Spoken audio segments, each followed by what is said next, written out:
Okay. Let's see how many randoms we got now. 29 randoms. So let's... Come on, crank. Okay. Alright now. There we go. Crank down the random number generator. See what we get. It's going to be 16. What is 16? Mysterious Disappearances. I heard this one was kind of a letdown.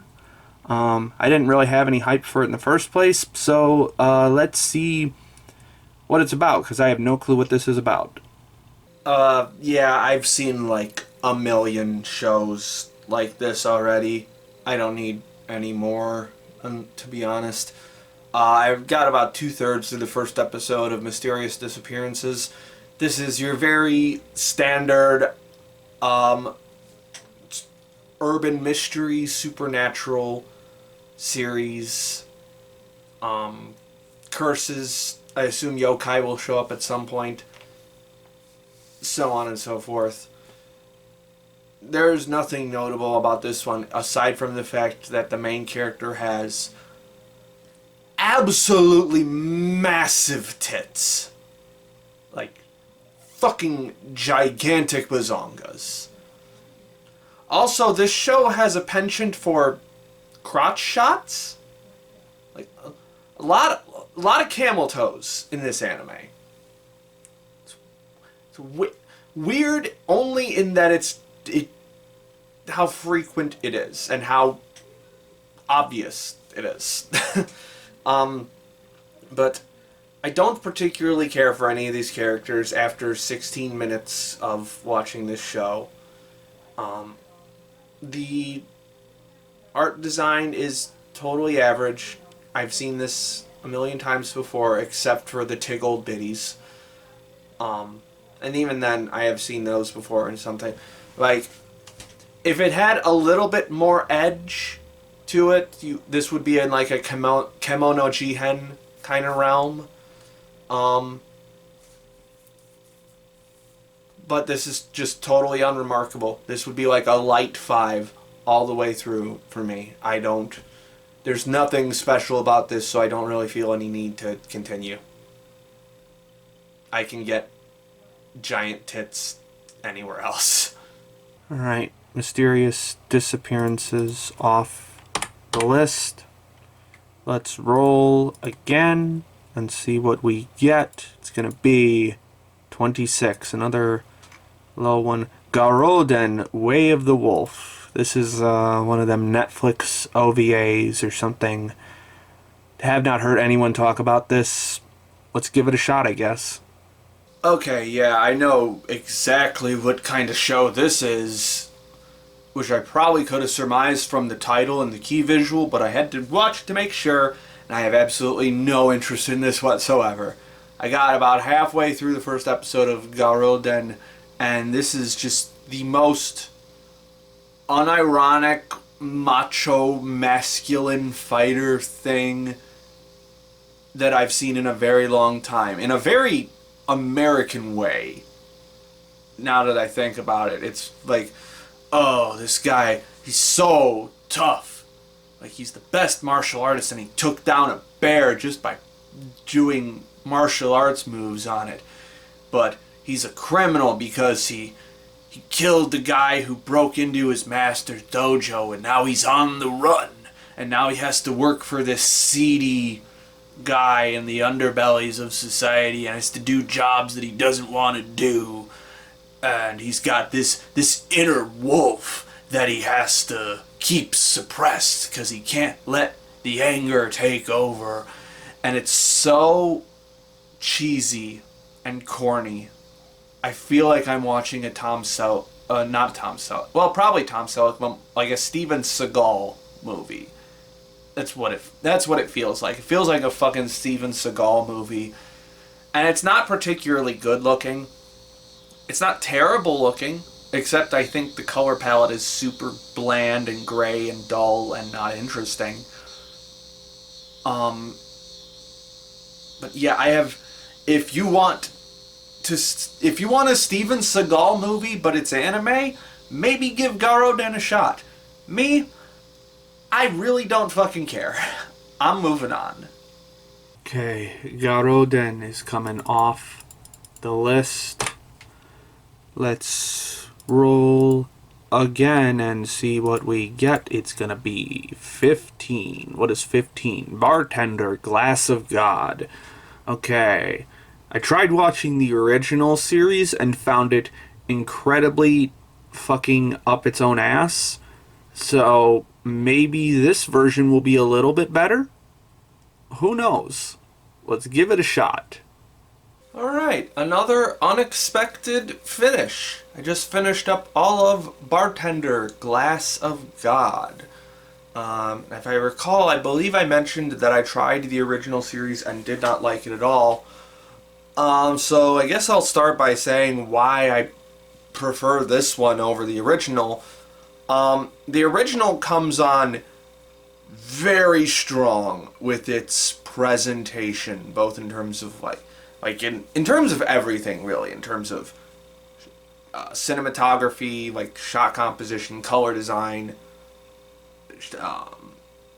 the musical choices, the script feels a little more like forward, and I don't like using this word very often because it assumes a lot of intent on the part of the writer that you just don't have access to.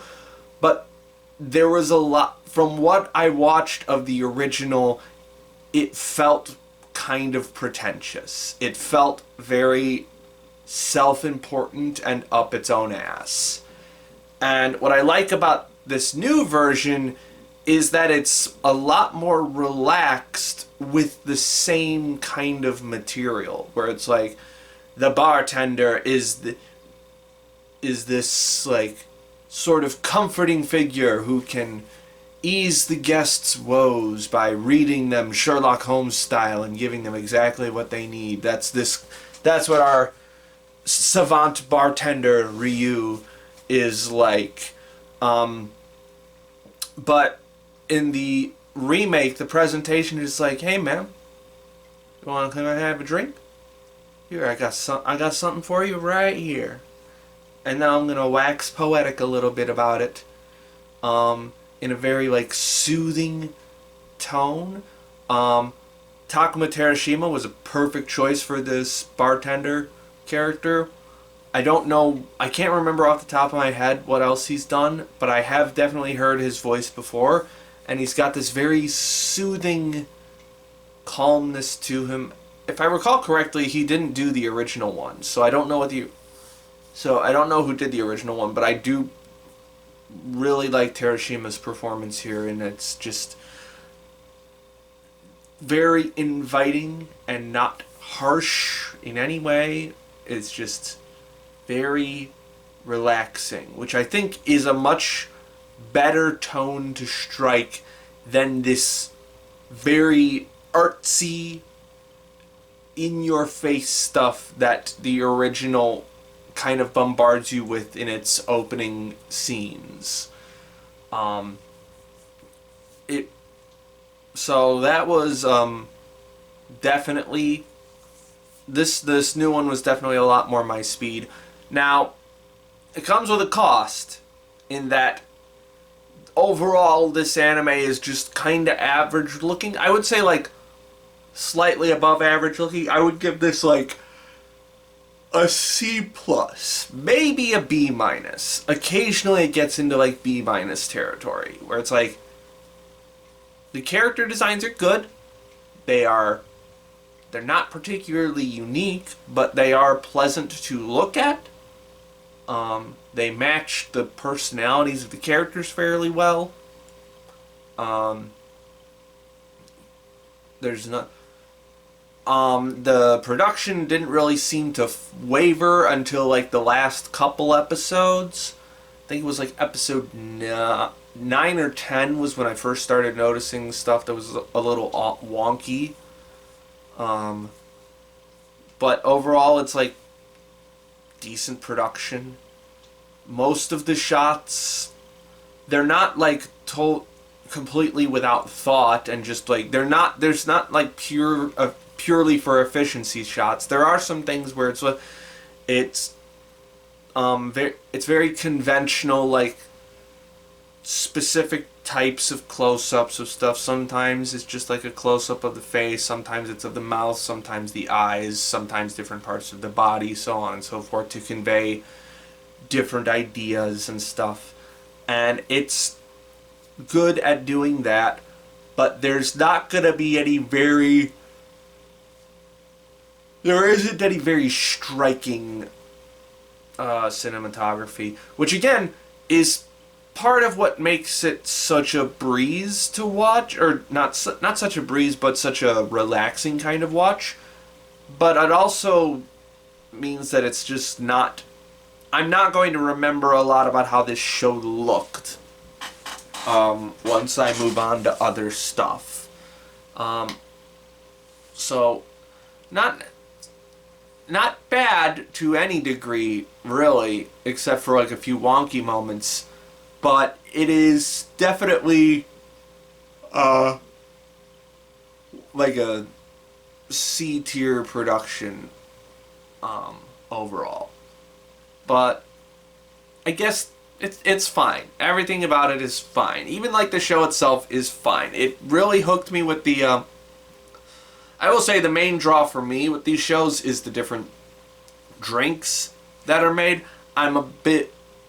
I like my alcohol. I got inspired to make a few mixed drinks when I was watching this show myself. I accidentally made one that was a little too strong. So that was fun. And just hearing all this like bar trivia and stuff was very fun as someone who enjoys cocktails. I love me some cocktails.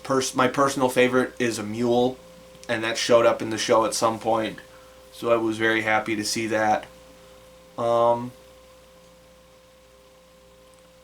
And the philosophical stuff about what a bartender is a little hit and miss for me. It is like a very hyper optimistic outlook on what a bartender is, and also this is also for like high end bar kind of stuff, which I don't have a lot of in my area. I am used to dive bars where you're either drinking beer or you're drinking either watered down mixed drinks or very strong mixed drinks. There's not a lot of... When I go to bars, there's not a lot of craft in how the drinks are put together. So, this is a very optimistic look, often fanciful look at how bartending is done. But you know what? It's a fantasy that I would like to indulge in, where the bartender is my friend, or at least is there to just be a buddy for a little bit while drinking, and just be there to be like, I am here to make your day just a little bit better. So realistic? Not at all. Not at all in any way. Do I find it appealing? Yeah. I think it's a cool concept. And all the characters are pretty fun to follow. There really weren't any characters that I particularly hated or disliked.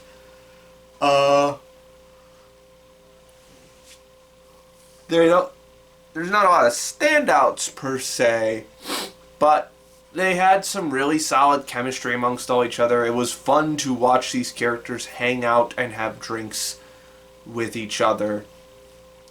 In the slice of life way of like watching, in the same way of like watching a bunch of like cute, like when you watch a cute girls anime and you see all of those characters like hanging out and just having fun with each other. It's the same kind of vibe. It's like,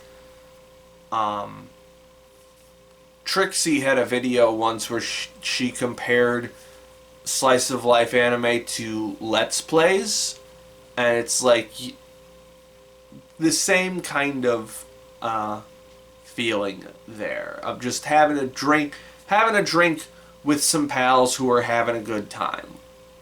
Um, Now it's also a very episodic series, so sometimes the stories just don't hit. Like what was it? I wasn't as big a fan of Chen's episodes. They were fine, but they definitely weren't my favorite episodes. So sometimes you'll get stuff that just doesn't hit as well as the other episodes. And it ends on a very sappy note in regards to like how that idea of the bartender easing his customer's mind and stuff. So, it was a very sappy ending, but it was a happy ending. So, I'll give it that. Overall, found this to be a fine series to watch. I'm glad I didn't just completely give up on it after my impressions of the original series. Do I think this absolutely needed to be remade? Probably not, especially since, artistically speaking, it is less... How do I want to phrase this? It is less stylized. It is less ambitious, and it takes less risks.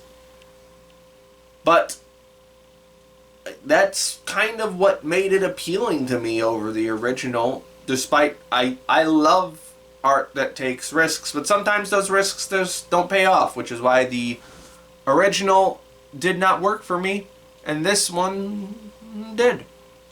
Okay, Bartender, Glass of God is complete.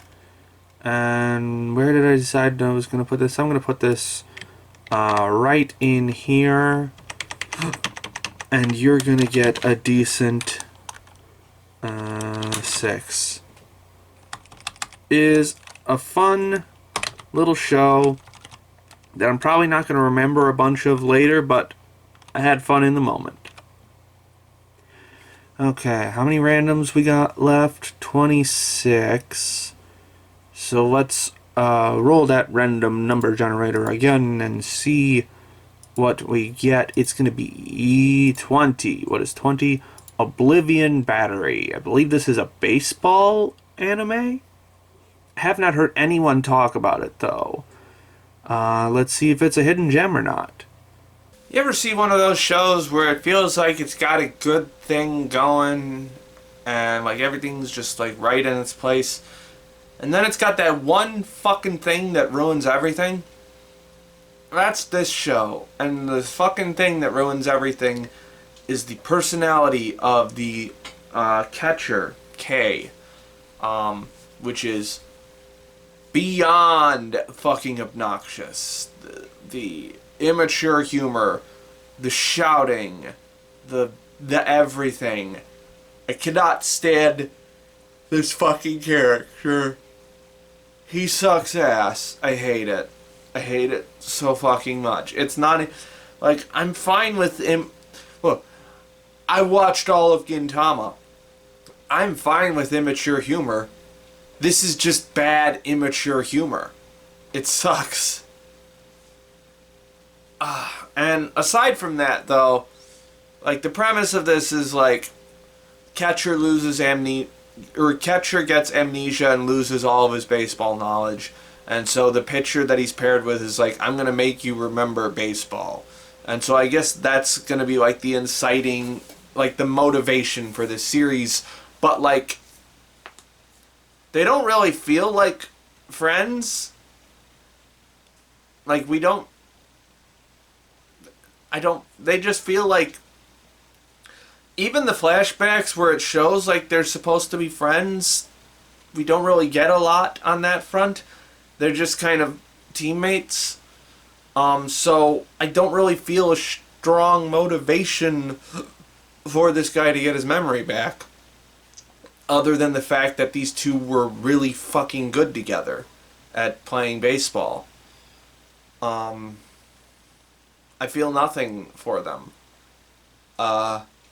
which is a shame, because so far this is a fucking beautifully animated series. This is a Mappa anime, if I recall correctly, from the credits. All of the movements are very detailed and precise. The comedic cuts are actually pretty decent. The color design I love. It's a bit darker than usual. It's just a shame that the writing is not up to snuff and that this one particular character is really fucking bad. Okay, Oblivion Battery off the list. Let's roll again and see what we get. It's gonna be 7. What is 7? Unnamed Memory. Another show that I have never heard of. I can't even begin to think about what this is about. So let's jump into it. Okay. It's totally average. Would not have expected a plain old fantasy series based on the title Unnamed Memory. But that's what it is. I watched all the first episode of it, and it's totally average. The main guy is like just a fucking black hole of charisma, absolutely devoid of anything interesting about him whatsoever. Which makes the fact that this is supposed to be like a romance, very fucking difficult, I would imagine. So like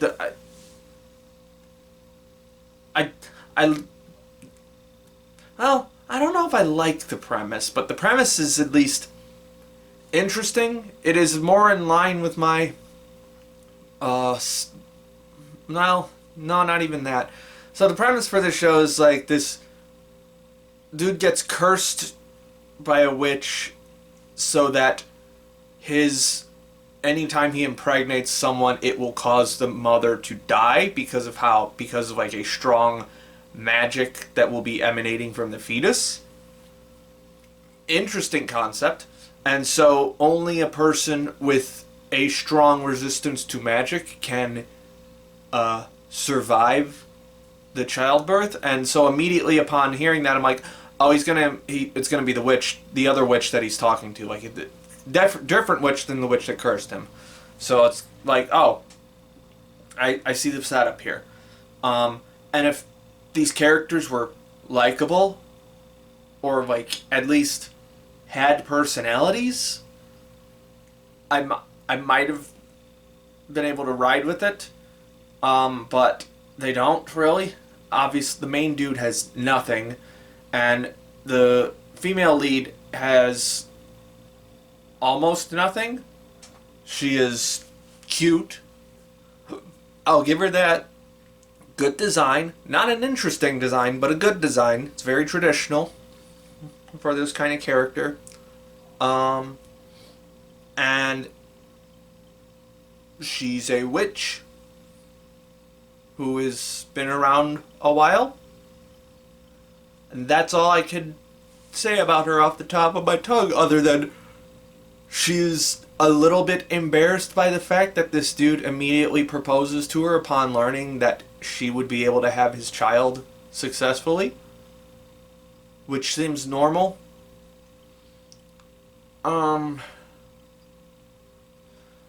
Yeah, the characters are just so fucking boring in this. And the animation's not horrible. It's not really there. It's very flat and not moving all that much. But the one thing that is not great is like when they're riding their horses, the way that the characters like bounce up and down is like super jagged and janky and stuttery. Really off-putting there. So yeah, I don't particularly feel like watching any more of this. It's just does not have enough to hook me. Okay, Unnamed Memory coming off the list. And let's see, we'll do one more random for today. So 24, let's see what we get.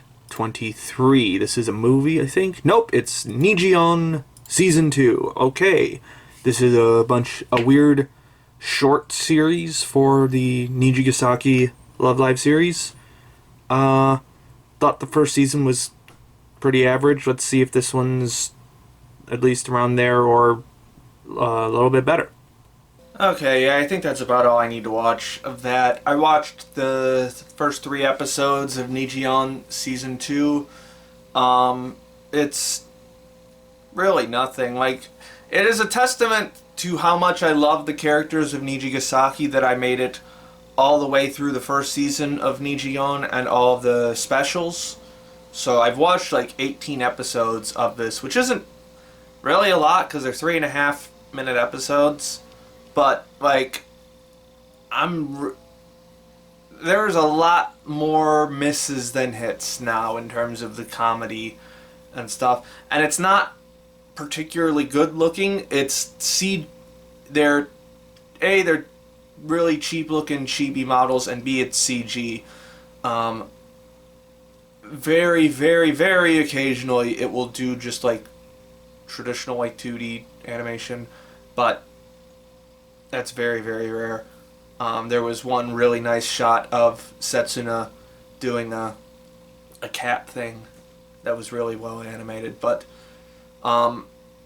this is just one of those like anime short spin-offs for shows that are currently airing. Well, actually, they're normally for shows that are currently airing, but Nijigasaki just decided to do it in the lead up to the movies, I guess. Which, by the way, the trailer for the first movie looks pretty dang good. Excited for that. But yeah, unless you are like absolutely fucking in love with these characters, I don't really see a reason for you to watch this. Maybe I'll just watch the rest of season 2 tonight as I'm like going to sleep or something. Who knows? But there's really nothing here. Okay, Nijiyon Season 2 off the list. Now we're going to do the next end cap series, which is Mushoku Tensei Season 2 Part 2. Man, that last season was real hit and miss. And I hear it does not get any better. Let's see if this series can yank any more goodwill out of me. Let's see. Fuck it, let's just do it.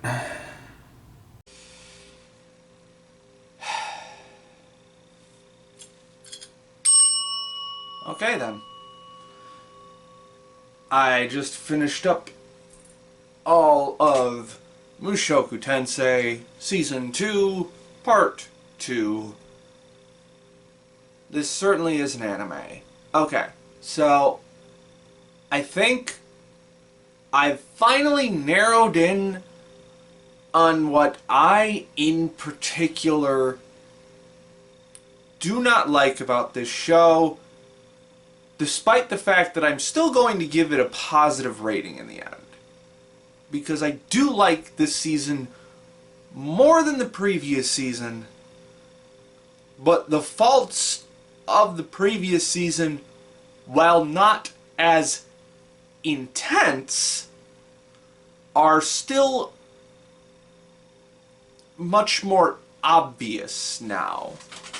Now that I really understand what's going on writing-wise, like prose-wise, narrative-wise, structurally. I think I get it now. I think I really get it. And I believe this is the 3rd time that I am covering Mushoku Tensei on the seasonal wrap-up show. The first time was when I did Season 1 Part 2, which I really loved. And then Season 2 Part 1, which you can just go back and watch that. So, before I get to the criticisms, I do need to clarify that this show has a lot of praiseworthy elements. There are definitely a lot of things to like about this show. For one, it looks good. I just realized this with this season, but the specific aesthetic choice for this series, the character designs, the color design, the texture of the drawings. You know how Mushoku Tensei kind of has that weird, I don't know how to describe its aesthetic, but it's not as crisp, it's not as like clean as other anime. It kind of makes it impervious to bad compositing. Like, there are a lot of shots in this show where, like, the framing is a little bit off, but if the aesthetic was not what it was, the compositing would also make it look terrible. But because, holistically, the art design of this show is so, whole, so interwoven into itself, that it's really easy for a shot to just look good, with even if it's just like a plain old regular shot. I don't think there were any compositing issues in this show at all, which is very hard for me to say about a lot of anime. Now, this is the first season where I started to notice some like animation hiccups, mostly in like a little bit of face jank here and there. Mostly in like the later episodes as the production was, trying to finish up. But it's like it's that jank you're kind of used to as an anime fan, where the face just doesn't look 100% right. So it's not like a horrible jank. It's just kind of like a, oh well. So yeah, I would say this is the least beautiful season so far. A lot of which can be attributed to the fact that there's not as many scenic stuff in this. The settings aren't as well disposed to beautiful shots, although you could still change that with lighting. But it's still a lot better looking than a lot of other stuff I've watched this season. Aside from that, with the exception of the main characters, the cast for this show is actually really good. Like, not just in like how well developed they are as people, but like the chemistry that they share with each other is really good. Like, the first few episodes of this show where it's just like Rudy vibing with his classmates was really enjoyable. Like, just the interactions felt very real. It felt like everyone genuinely had a strong relationship with each other, whether it's through friendship or romance or anything like that. The cast, like the overall cast, is really good. And I do think and aside from that, like, Rudy himself, aside from certain issues that we will get to, the conflicts that Rudy comes into in this season are genuinely really good. Like, him seeing his past life self in his little sister Norn becoming a shut-in and trying to figure out what would actually work to get her out of her funk so that she doesn't turn into another him. That was really good. That was episode 5, I believe. That probably the strongest episode of this season. While I'm on the subject, Norn's voice actress, who I believe is Saya Aizawa, I believe that's what her name is. Fucking phenomenal performance. Mostly in that, I've mentioned it before, anime crying is usually very hit and miss for me. It's actually a lot more misses than hits. So like when you get if you get a real good when a character's like really going at the crying, a lot of times to me it feels very fake. That's the one thing where I think anime really struggles in terms of voice acting. Not this time. Because, spoiler, Paul, Rudius's dad, dies near the end of the season, and when Norn finds out, her crying scene actually got me tearing up because of how fucking incredible Aizawa's performance was. It is just so incredibly real and good. It's good. It was good. And which brings us to the other conflict Rudius kind of had in this season, in that his weird relationship that he has with parental figures, and his sort of like the distance that he kind of has, and just this very complicated son-parent relationship dynamic, and the way that Paul kind of deals with that over the course of the series was very interesting and made Rudius a more complicated character in a way that I relate to with certain members of my family. So, which is why, like, I don't knock anyone for identifying with Rudius in a lot of ways. There is a lot to identify with in Rudius. So, like, on those fronts, really solid character development and characterization.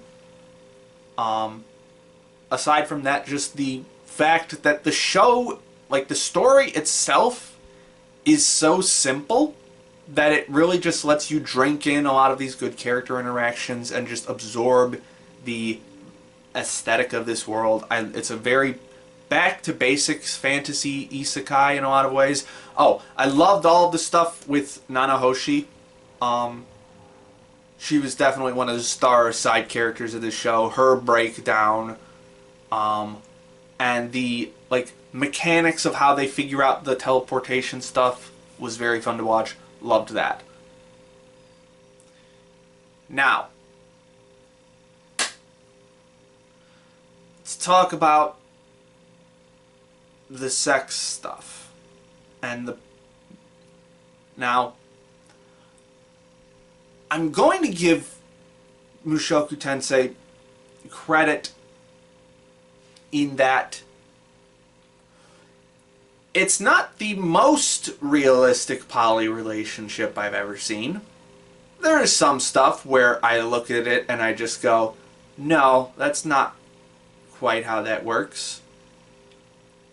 But the emotions, once the idea of a poly relationship is floated, and once that discussion starts happening with all the parties involved, it makes sense on a certain level. I believe I've mentioned this before, but I have multiple friends who are in poly relationships or have been in poly relationships of some kind. And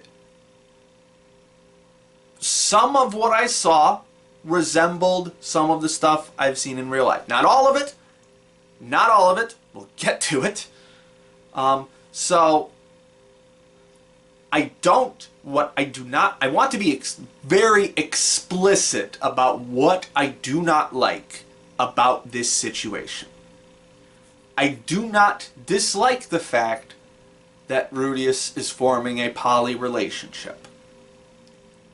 What I dislike is the methods by which we get to it.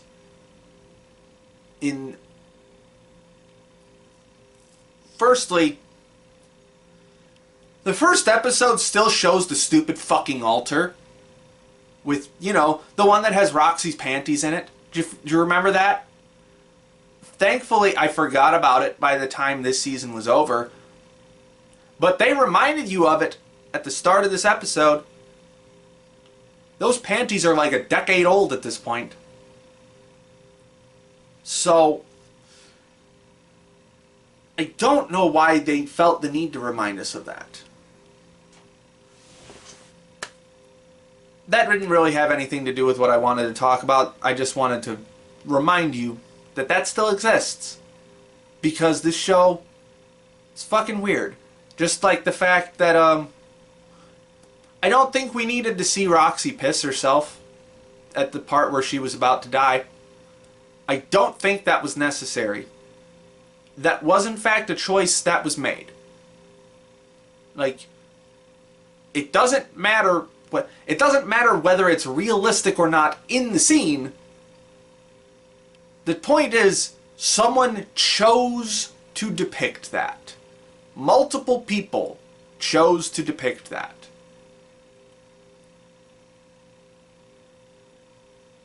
I don't think I have to say any more than that, so I'm just going to leave it there. Like, these are the minor details. All the minor details are just firing off in every direction and distracting me from the main point that I'm trying to get to, which is Rudius sucks. He is a bad person who is often trying to do better, but he is still not a great person, as exemplified by episode 7 of season 2, like the part 1. I ranted about that so much in the previous installment. I don't need to rant anymore about it here.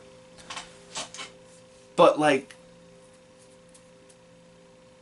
what's equally infuriating about the fact that he tied up these beast girls for several days, or at least a whole day, and at one point groped them.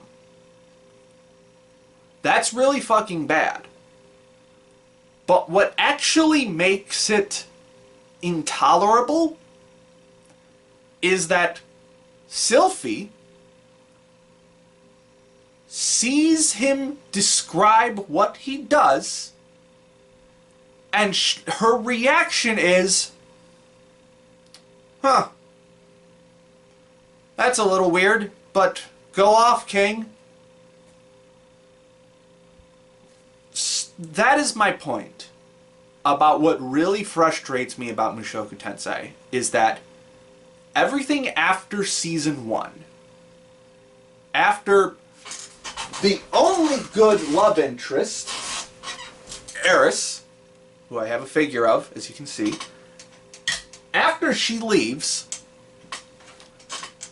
all of the love interests in this show become what I can only describe as Rudius-pleasing machines. All of their character development, all of their ambition and goals are become entirely redirected towards becoming the love interest. And that makes them, A, really fucking boring, and B, so malleable and pliable that you can just bend emotional logic to whatever you want, because it doesn't matter what Rudius does, they will still be in love with him. Doesn't matter that Rudius gropes women, Sylphie's still gonna be in love with him. It doesn't matter that Roxy jumped Rudius's bones after Paul died. Sylphie's still going to be in love with him. Now, you're going to say, but she said she would be okay with it. Yes, that's the issue. She has no character outside of loving Rudius. Once they become an item, and quite a bit before that as well, there is nothing to her outside of making Rudius happy. And that makes her immensely fucking boring and lame. Roxy was a really fun character in the first season. She is Rudius's teacher. She has a complex about how young she is for being a teacher. She and Rudius, despite Rudius's weird sex shit, they have a really good master-student relationship. But because the author decided that Roxy needed to be a love interest, keep that in mind, someone decided that that needed to happen. One person decided that that needed to happen. Because of that, all of a sudden, as soon as Roxy sees Rudius again, every single one of her actions is geared towards pleasing Rudius. She turns into a fucking giddy schoolgirl, twiddling her fucking toes every time she looks at Rudius, because the author decided that that needed to happen. That is what I want people to understand about this show. These decisions don't happen just because.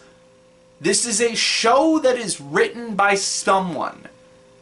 It is a novel written by someone, and so you are allowed to question why these decisions were made. Oh, but Roxy fell in love at first sight with Rudius as soon as she rescued him. Okay, well, once she learns that it's Rudius who all grown up, she should probably reassess that a little bit and have some kind of internal monologue that we learn about how she comes to terms with the fact that this student that she raised, she now has romantic feelings for. That would make an interesting character, but we don't see that. And so, Roxy is just part of the harem now. That is the problem. Rudius is a piece of shit. But he is a piece of shit being enabled by the people around him. Now, could you make an argument that that is the culture that Rudius was born into? Yes, you could.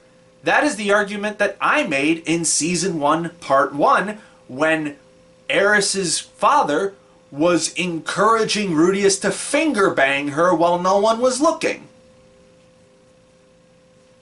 But you know who wasn't all about that idea? Eris! Which is why she was the only interesting love interest in this fucking show, because she is the only one who has ever called Rudius out on his bullshit, ever. And I'm sure that this show is going to completely fucking ruin her when she comes back and eventually joins the harem, because I know how this series ends.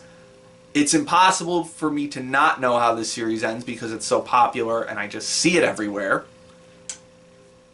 So, that is the only thing that makes me want to not watch anymore. But, aside from all of that, I still like Mushoku Tensei. Oh, before we wrap up. So, Paul dies. Rudy is despondent. And Roxy's solution to that is, I need to fuck him back to being normal. No.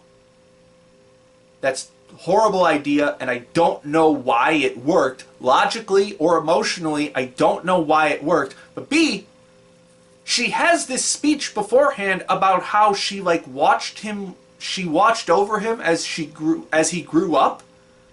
And so she knows how to connect with him emotionally. So why not just make her a mentor figure who understands Rudius as a student that she is close to and provide mentor-like support. Why did she have to be a fuck toy for him?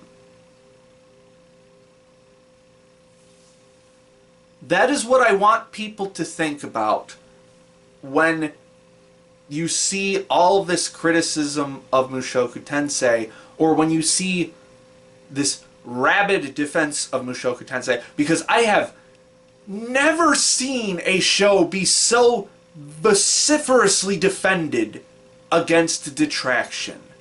Like, ReZero kind of got a little bit of that. Mushoku Tensei's defense squad is so intense. Like, it is beyond anything that I have ever seen for any show ever. And again, I understand why, because Rudius is someone that I could very easily see so many people identifying with to an extreme degree. There is stuff in Rudius that I very much relate to. But you cannot deny that in this romantic plot that is being woven throughout this series, people are being bent over backwards so that Rudius can get his way in the end. It didn't used to be that way. We had the stuff with Eris, which is why Season 1 Part 2 is my favorite chunk of Mushoku Tensei. But that sense for how romance is supposed to go doesn't exist anymore.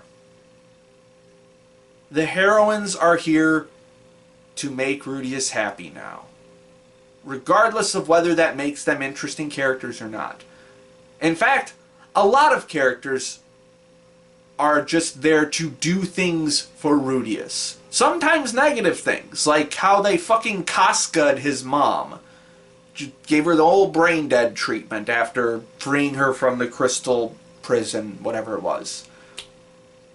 So, not that she was an interesting character to begin with, because outside of the whole Paul cheating on her thing, she really didn't have a lot going for her.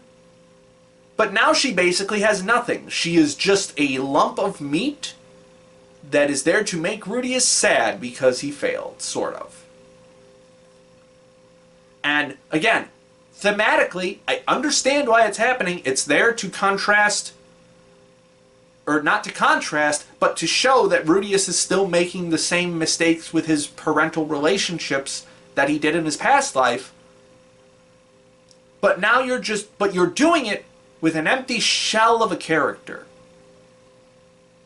Paul had a character, so that part of the thing worked. Not so much with, the fuck's her name, Zenith? I think that's her name. That tells you how much I fucking care about this character. So, I hope I have explained specifically what bothers me about this show.